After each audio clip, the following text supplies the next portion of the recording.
um outro ponto, para quem não é pai biológico, é a questão de você formar discípulos, formar filhos na fé. A gente tem na Bíblia alguns exemplos, Paulo, sem dúvida, é o mais famoso deles, e como o senhor disse, discípulo se faz no caminho. Por isso que Jesus, por 3 anos, fica ali com seus 12 apóstolos, come junto, dorme junto. Essa convivência faz com que 3 anos depois eles estejam prontos para serem enviados ao campo.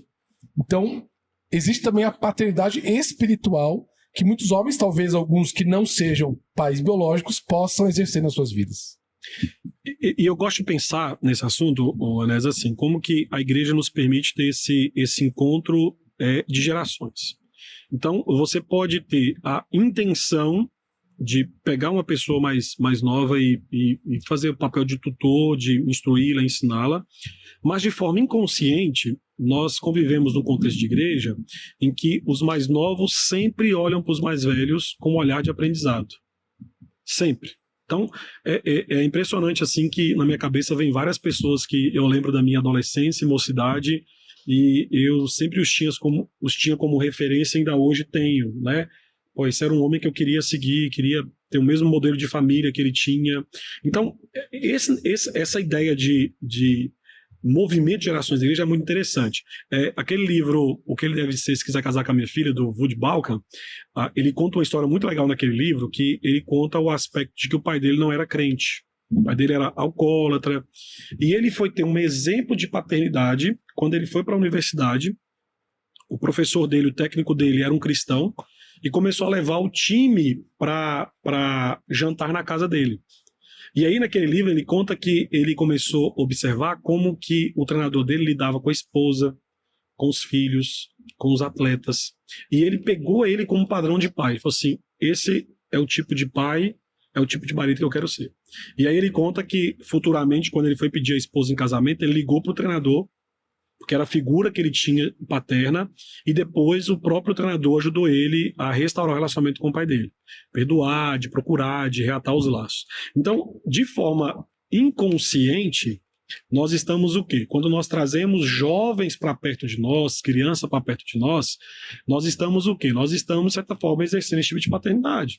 E é interessante porque você pega nas escrituras, perceba que papel de liderança é exercido na igreja. Qual que é o currículo de um líder na igreja que ele apresenta? Ambiente familiar.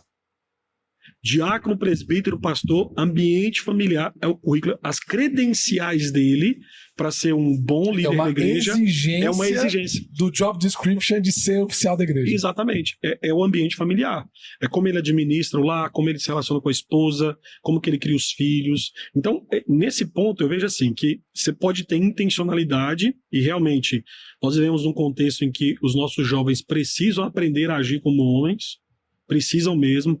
Nós estamos vivendo uma sociedade que tem desconstruído o papel do homem. Então a gente precisa o quê? A gente precisa fomentar o que é o papel do homem, ensinar os mais novos o que é o papel do homem e ao mesmo tempo servir de referência para eles quanto à questão de paternidade, masculinidade, casamento e por aí vai. Então eu vejo que você pode ter intencionalidade de falar assim, eu quero acompanhar esse cara, Cristo foi formado em mim, agora eu quero formar Cristo nele. Ou de forma inconsciente, quando você pensar aqui dentro da presbiteriana, temos trabalho dos homens, a UPH, tem trabalho da UPA com os adolescentes, o MP com os jovens e o CP com as crianças. Quando você tem integração dessas 4 faixas etárias, né, a UPH ela tem um papel preponderante nisso. Por quê? Porque subentende-se que criança, adolescente e jovem vão continuar a igreja até chegar onde? Na UPH. Então, se nós temos uma UPH fraca, automaticamente você tem o quê? Você perde o referencial das demais faixas etárias no que diz respeito ao crescimento. Então, lá na igreja a gente está tendo um movimento muito legal dos homens, na UPH, e tem acontecido isso. Vários encontros durante o ano em que envolvem todos os homens da igreja. Criança, adolescente, jovem, está participando. E deu um boom no trabalho dos homens da igreja, depois que teve essa sacada da liderança, que nós tivemos lá encontro com 70 homens, 80 homens, 90 homens de todas as idades. Todas as idades. Então, você tem, vamos dizer assim, você tem que ter intencionalidade, mas mesmo em forma intencional você consegue fomentar a masculinidade e paternidade naqueles que estão debaixo da sua tutela.